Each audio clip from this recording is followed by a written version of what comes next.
So we're here today to talk about enterprise software with two leading investors in it. But really I want to talk about changes and what you're seeing that's different than if we were here 2 or 3 years ago. So let's just start off with the softest softball I could ever come up with. What's the biggest change, David and Jason, that you guys have seen in enterprise investing over the last year or two? Jason, you want to go? That there's 100 unicorns. And when Mark Saastr and I were CEOs and SaaS CEOs back in the day, we didn't even know anybody except Salesforce that was doing more than like 10 or 20 million. There was like WebEx and Salesforce. And now there's 100, there's unicorns being minted weekly that we can read about on Recode and Strictly VC, and it's jaw-dropping, right? Yeah. And it's because there's over $100 billion a year being spent on SaaS tools. And 2 to 3 years ago it was 40 million, and 10 years ago it was billion. And so it's just endless unicorns. You can't even keep up, can you, with unicorns? You can keep up. Do you track them? CapitalG, are you able to track all the unicorns? We track things a lot earlier than that, but yeah, it is stunning.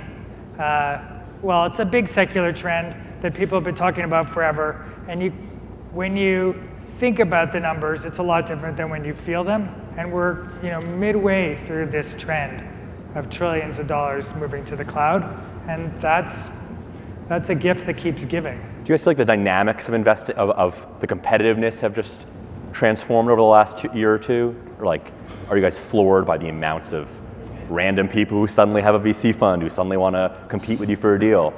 I'm not floored by it, to be honest. It's vastly more competitive than 3 years ago, vastly. We've changed our business system. We used to be, much less outbound. Now we really have people calling all of these companies to get data that we can't get available in the public. We show up with thoughtful packs on the company, their competitors, and we may have worked 3 weeks on something, and an entrepreneur may not even have the interest or time to read it. So before we would have just walked in and gotten a meeting. That's literally 3 years. 3 years ago, you feel like you could just walk in. We were just hi, I'm Dave with CapitalG. People take the meeting. That's all. Boom. Jason, on the early stage end of the spectrum, I imagine it's even more overwhelming? Well, first of all, the three of us were talking about it in our prep call. Dave and I are very pro-founder investors, and it's great for founders. There's a little bit of downside we could chat about, but for 24 months I worked at someone else's venture fund, and then I raised my own fund in 2016. In 2016, people thought I couldn't raise my own fund, that it was goofy. This is less than 4 years ago. They're like, Jason, Saastr's cool, you made a few good, but you'll never be able to raise your own fund. Shai Goldman from SVB tracks what are micro VCs, which are 200 million and under. Right. There have been almost 1,000 raised since I raised my first fund in 2016.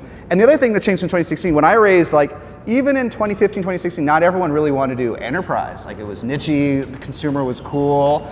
And now 99.8% of venture funds do enterprise and cloud, right? You may know somebody, but even the Tigers and the everything, they've done a huge rotation in enterprise. So that's from rare to 1,000 seed funds, and 20% doing enterprise to 100% in 5 years. It's a lot of change, isn't it? And it's a lot of competition, but good for founders.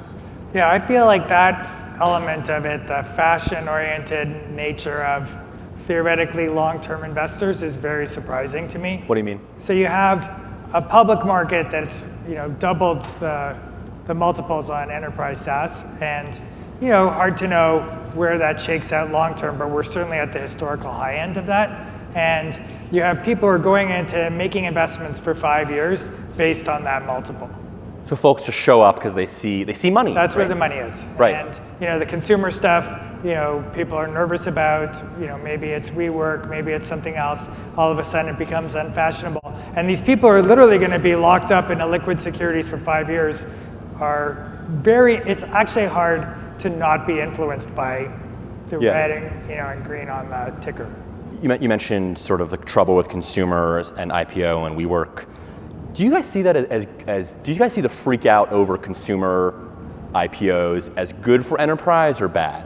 You could argue on the one hand, if there's a burning building over there, let's run to the safe house of enterprise. On the other hand, you could argue all tech looks bad, let's run away from this entire sector. Like, do you guys feel like there's a comparative advantage in enterprise right now because of the consumer troubles, and there's a little bit of a zero-sum game in terms of where the dollars go? Well, one of my favorite seed investors, one of my mentors said, I put my associate on enterprise because it's easier. You put what? What was that? I put my associate on enterprise because it's easier. Oh, okay. Trying to figure out if Uber and Pinterest earlier are going to break out than a company at $1 million ARR growing 25% a month. Like the second one's just like a little bit easier. Right. So I think there's sort of this compounding effect, which is as more money goes into enterprise, everyone wants to do the breakout deals. Like it's not like some people are betting whether Uber or Lyft. Like as soon as you hit a number, boom, like all the money, as soon as you cross into that top decile, there is just infinite supply like in one day. Yeah. Right, everyone gets it. Like there's hard parts of cloud, there's hard parts of infrastructure. Right. But if you're doing a traditional B2B app, anyone in this room could, you don't need to be as talented as this room to see the winners, right? It's pretty easy. Yeah. Yeah, have you guys noticed over the last 6 months let's take the seminal moment of recent VC investing history of the WeWork collapse of, September. Have you noticed suddenly your peers who, in August 2019 might have been all about consumer, who suddenly are like, David, Jason, what's the latest hot enterprise deal you have? I'm trying to run away from this burning building. I think your original question was whether it's bad for the entrepreneurs, or good. And I think neither that much really on balance. They were able to get capital 6 months ago, 2 years ago. They can get capital today. Right. As much capital as they need, more capital than they need. Right. And that's the only downside of it, is that there's kind of a little bit of tension to take a little bit more capital than you need because your competitors are taking more capital than you need, and to grow faster than is really manageable. And that is not great, in the sense that if you triple your sales, you're tripling your sales force. Yeah. Typically in enterprise SaaS, and tripling your sales force is a lot of interviews. And if you don't do all those interviews and you don't manage the people as carefully, then you end up, having to take a step back. And stepping back as a company is actually a really, really hard thing to do. Yeah. How much sleep do you guys lose at night over this idea that your companies might be overfunded? To a certain extent, I know you obviously are only one person on a board, or maybe you're not even on the board and you're not the CEO, but I hear this lament all the time of, damn, my companies are overfunded, but no one really seems to do anything about it? Or do you feel like you can do anything about it? I empathize with the entrepreneurs because they're in a tough spot. If you are trying to build a category winner, and really that's what you're trying to do, then your competitor is spending twice as much as you. They're getting twice the mind share at conferences. They're taking the bigger room. They have way more salespeople calling. You're in a prisoner's dilemma. And so I empathize with that. I also, I think people are waking up when they become unicorns and they see they own 3 to 5% of their company. And we're seeing that all the time, and trying to replay that back. There are adverse consequences. So trying to let founders know in advance, it sounds great and you get a great press release when you raise $400 million, but that money's coming out of your bank account at the other end? Yeah, I think people are relatively thoughtful about these things at each step. Yeah. So I don't feel like people are really, that I'm working with, are so focused on the press release, but they don't really play out the math because it's, they're making decisions, correctly in the moment. Right. Jason, how concerned are you about this? About overfunding? Yeah. On the one hand, I used to, when I started, I've only really been investing since 2014, and I would watch these consumer VCs talk about how other portfolio companies were overfunded, and I'd be like, I don't know anyone. I only invest in first-time founders, they're all underfunded.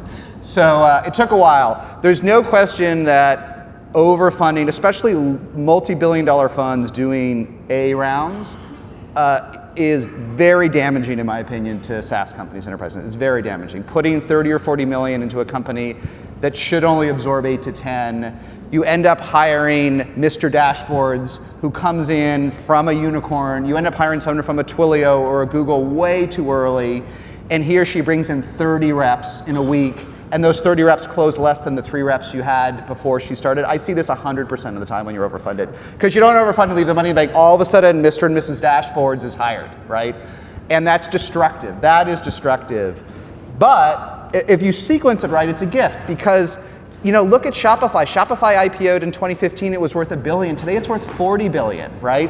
HubSpot IPO'd at $800 million. Today it's $8 billion. This is just a few years. So if we're not building unicorns. We thought we were building unicorns in SaaS. We're all building decacorns.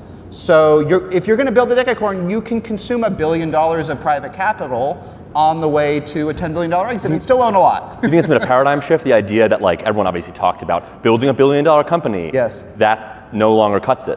Everyone's building a decacorn or bigger. No one's talking about, I want $1 billion exit. No one's looking for that. They're looking at Zoom. And it used to be people used to say, oh, Salesforce is an outlier. And then they would say, well, Workday's an outlier, but we're not Dave Duffield. We haven't done it before. And you're like, well, hold on. There's Zendesk. There's HubSpot. There's 40 of these companies. There's Zoom. There's Slack. And now we're realizing every quarter an outlier is being born, and every quarter an outlier being born means LPs in this room should be putting more money. Yeah. There's risk, but it's we're building these decacorns like machines in enterprise and cloud, and there's reasons, because there's $100 billion going into SaaS, but it's a machine now. Yeah, have any of your guys' assumptions changed about what's possible in enterprise outcomes? I mean, the thinking for a long time was that this is a lot of singles and doubles. Maybe Zoom is a good example of a company that just totally blew it out of the park. I mean, do you guys think about the possible outcomes here? Has there been a paradigm shift in how you think about a possible enterprise outcome in 2020? I mean, the growth rates of the companies are not changing. It's just the multiple is changing. Right. So yeah, if your multiple triples and your company triples, you're going to get a 10x. But fundamentally, without that multiple, it would have been a 3x. These are great businesses. They are somewhat, the bet that you're making is how long is the growth rate going to sustain? And that's that's why you want to be in a winner, and you need to be in a category that's a new category that's growing. And the dispersion of outcomes in venture is actually pretty high. There's obviously a concentration as venture firms will perform relative to the market performance. Right. But the best top quartile funds are consistently the top quartile funds, or relatively consistently, and there's quite a big difference from the top quartile to the average. So it makes being in the game actually still fun, because you think, okay, if I can outperform the market meaningfully. Right. And that's what you're playing for. And I think But you guys obviously don't set the multiples despite all of VC's great powers. I mean, you guys are playing the game as it is, and if the multiple for enterprise companies is rational, irrational, whatever, yes, maybe there are home runs. I think I'm more operational. So to peeling a layer back on your point, not only are we birthing decacorns in enterprise regularly, but all the ones that have been around a while are at or past $1 billion in ARR. $1 billion in ARR. Zoom's just about there. Slack's coming up. HubSpot's almost there. Zendesk. We can make a long list, and we can just go in the Bessemer Cloud 100. We can just pick everyone's on one side. Twilio's past $1 billion. Yeah. Right. It's like clockwork. And what we learned. So what's changed is we used to think, oh my God, when are we going to decelerate? How could we even get $100 million? It's so many buyers to build. $100 million business even 4 or 5 years ago seemed very hard to build. Now we're seeing that there's so much growth on the way to $1 billion in revenue. And if you can build $1 billion in revenue company growing 40% a year,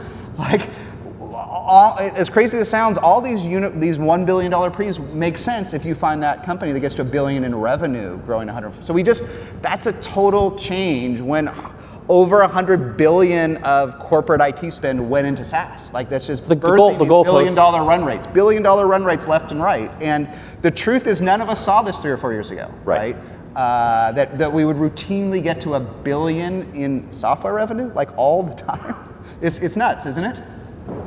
Yeah. Maybe not. Maybe Google knew. No, Google knew $1 billion was just first base everything on the way to building $1 trillion company. Yeah, it's been good. What can I say? It's definitely been good.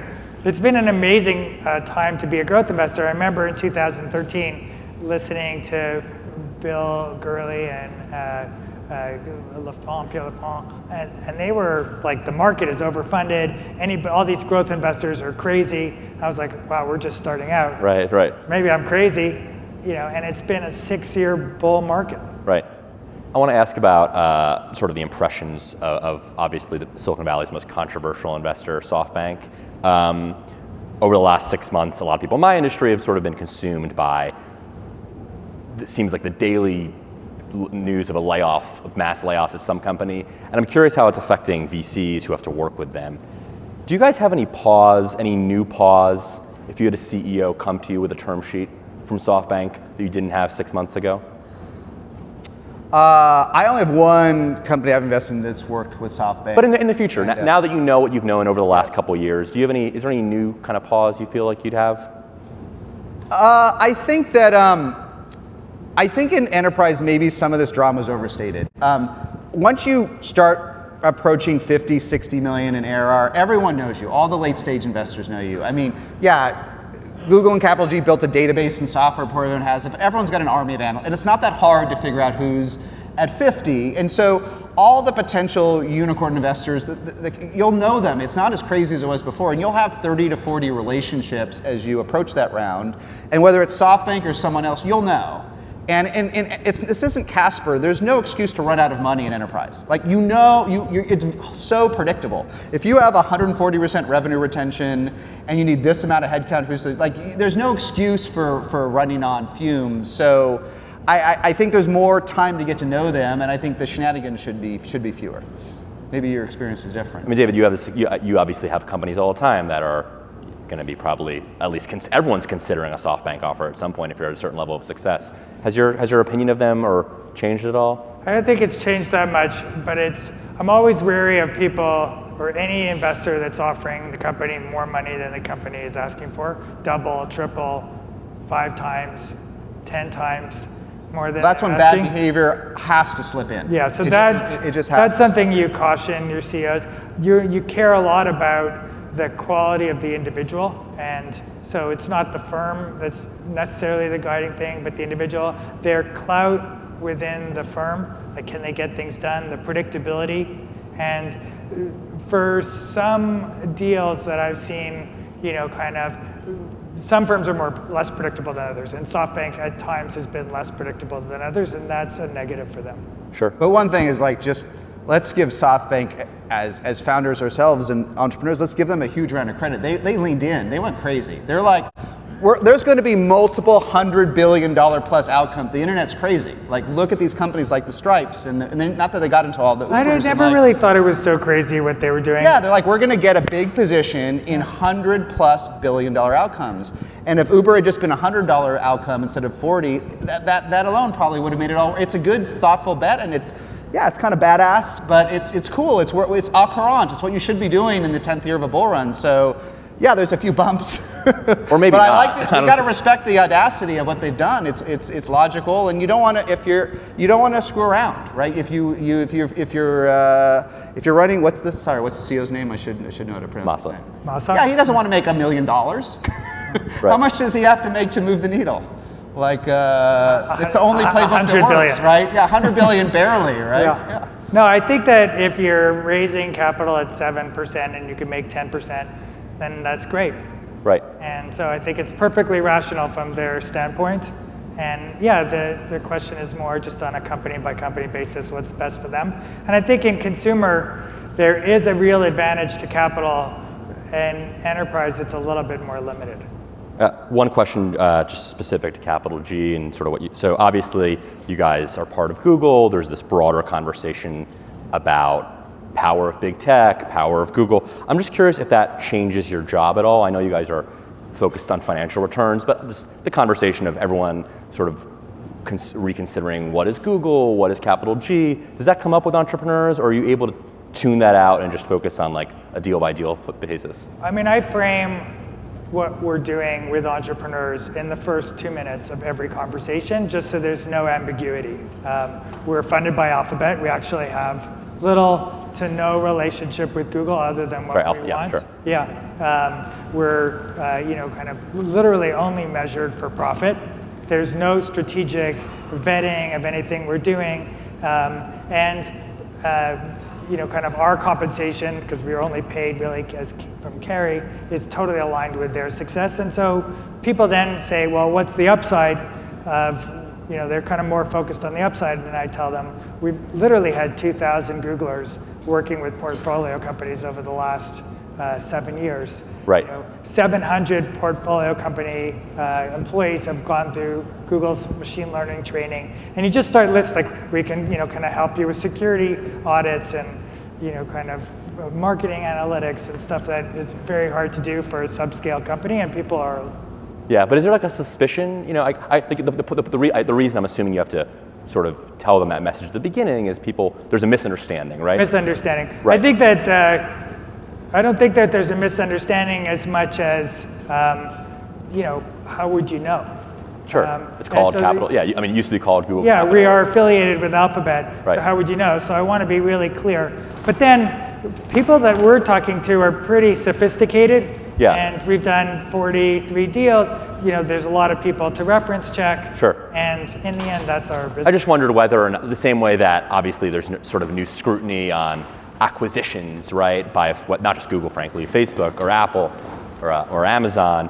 I wonder if if you ever expect new scrutiny of like minority investments by CapitalG at some point, or we'll see what happens obviously with kind of regulation efforts in the future. But I wonder, do you expect people to start poking around on like minority deals, or do you think we're far away from that? Anything's possible. We haven't felt anything like that. Gotcha. And lastly, I thought it'd be fun just to end with a rant.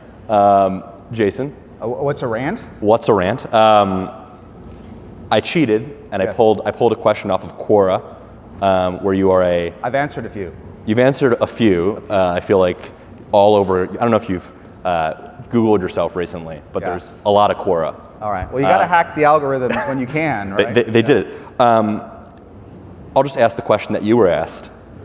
How arrogant are VCs in 2020? Yeah, I wrote less arrogant, right? Less arrogant than they were in the past. I do think, first of all, I think that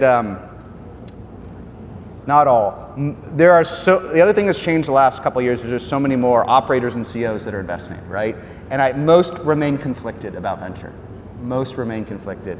There's the classic saying that I hate all VCs except the ones on my board, and that remains true in 2020. There's a lot of conflict. All VCs are terrible except those. Except the ones that are here. And often the truth is, except my seed VC. Sometimes. I love your seed VC. Yeah, sometimes the B and C, like the B and C think that the founders love them, and then when I ask if they want to go on stage at Saastr, they're like, no. Like, I don't want to go on stage with my B, like almost always, actually. But I think this competition is, first we went founder friendly, and that was much better than founder condescending, and it was better economically. But I do think that constant competition means that VCs have to do media, they have to do podcasts, they have to get on stage, they have to hustle in a way that when I was young, they never hustled. They never hustle, and that hustle's good. It's good, and it takes a little bit of that edge off.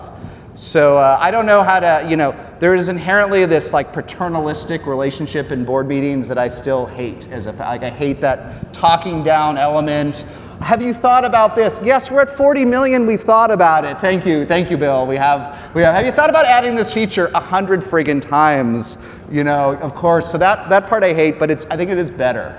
Because for a long time there was this idea of the VC worship that these were the successful entrepreneurs and they were old. That has passed. That's a good thing. Yeah, the adulation of the VC. Right. So you think the market dynamics mean that VCs. Now it's like I'll see you on Monday for your slot for my $3 million seed round. Right. Yeah. But like we're closing on Friday. The market dynamics make it so that VCs can't be arrogant anymore, right? If you went out there and you were hella arrogant. The other thing I wrote, the fun thing, year 11 of the bull run is now we know. Like there are folks here that are winners. There are folks here sitting on 10x funds. If there's smaller funds, there are folks sitting here on 20x funds.